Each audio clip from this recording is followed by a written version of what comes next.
कांग्रेस सपा ने जंग छेड़ी है। 2027 की लड़ाई अब बड़ी गहरी है। जब सपा कांग्रेस आए साथ, चुनाव में दिखेगा कुछ नया राज। सपा कांग्रेस का गठबंधन तैयार, अब सियासी मौसम हो रहा बेकरार। नमस्कार, मैं खुशी सिंह और आप देख रहे हैं श्री न्यूज। समाजवादी पार्टी के अध्यक्ष अखिलेश यादव ने 2027 के उत्तर प्रदेश विधानसभा चुनाव को लेकर बड़ा बयान दिया है। प्रयागराज में आयोजित एक प्रेस वार्ता के दौरान उन्होंने साफ कर दिया कि उनकी पार्टी आगामी विधानसभा चुनाव में कांग्रेस के साथ मिलकर लड़ेगी। उनका ये रुख बीते कुछ चुनावों में पार्टी के रुख और इंडिया गठबंधन के भीतर बनी तकरार की स्थिति को देखते हुए काफी अहम है। बीते साल हरियाणा और उत्तर प्रदेश के उपचुनावों में कांग्रेस के साथ सीट बंटवारे को लेकर तनाव दिखा था। दोनों जगहों पर कोई गठबंधन नहीं हो सका और इसी बीच अखिलेश की रणनीति पिछड़ा दलित अल्पसंख्यक यानी पीडीए फॉर्मूले के जरिए भाजपा को चुनौती देने की है। अखिलेश के रुख में बदलाव के पीछे कई कारण हैं। 2024 के लोकसभा चुनाव में इंडिया गठबंधन ने अच्छी सफलता हासिल की थी। खासकर उत्तर प्रदेश में सपा ने कांग्रेस के साथ मिलकर उत्तर प्रदेश में 43 सीटें जीती, जिसमें सपा की 37 और कांग्रेस की 6 सीटें शामिल थी।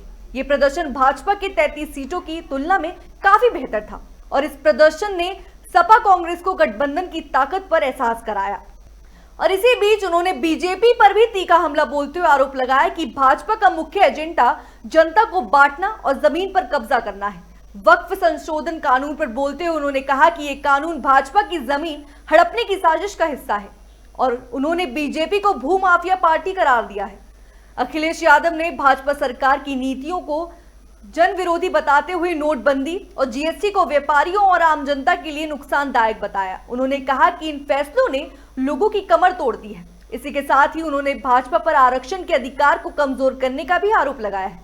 दरअसल अखिलेश यादव भाजपा पर निशाना साध रहे हैं और इसी के साथ ही उन्होंने कहा कि 2027 के विधानसभा चुनाव में पीडीए भाजपा को उखाड़ फेंकेगी। इसी दौरान इंडिया गठबंधन को लेकर सवाल पूछे जाने पर उन्होंने कहा कि गठबंधन है और हमेशा रहेगा। सपा प्रमुख ने आगामी महाकुंभ आयोजन को लेकर भी योगी सरकार को घेरा है। उन्होंने कहा कि महाकुंभ में हुए खर्च और व्यवस्था की जांच समाजवादी पार्टी की सरकार बनने पर कराई जाएगी। उन्होंने कहा कि सरकार ने जानबूझकर आंकड़ों को तोड़ा मरोड़ा है और हताहत को सही जानकारी नहीं दी। पश्चिम बंगाल की हिंसा पर भी अखिलेश यादव ने कहा कि वे सरकार की कार्रवाई कर रहे हैं और दोषियों की गिरफ्तारी हो चुकी है। उन्होंने कहा कि अगर किसी पार्टी का हाथ दंगा कराने में होता है तो वो भाजपा ही होती है। राणा सांगा और औरंगजेब के विवाद पर अखिलेश ने कहा कि ऐसे इतिहास को तुल नहीं देनी चाहिए जो समाज में नफरत और भेदभाव बढ़ाए। उन्होंने कहा कि इतिहास को विकास के मार्ग में बांधा नहीं बनना चाहिए। अखिलेश का गठबंधन पर जोर देने का कारण उनकी राष्ट्रीय छवि को मजबूत करना भी है। 2024 के लोकसभा चुनाव के नतीजों ने उन्हें विपक्ष का प्रमुख चेहरा बना दिया है। कांग्रेस के साथ गठबंधन ने न केवल उत्तर प्रदेश में सपा को मजबूती देता है बल्कि राष्ट्रीय स्तर पर अखिलेश की सक्रियता बढ़ाएगी। अखिलेश की रणनीति में पीडीए चर्चा जैसे कार्यक्रम शामिल है जो राज्य की सभी 403 विधानसभा क्षेत्रों में होंगे।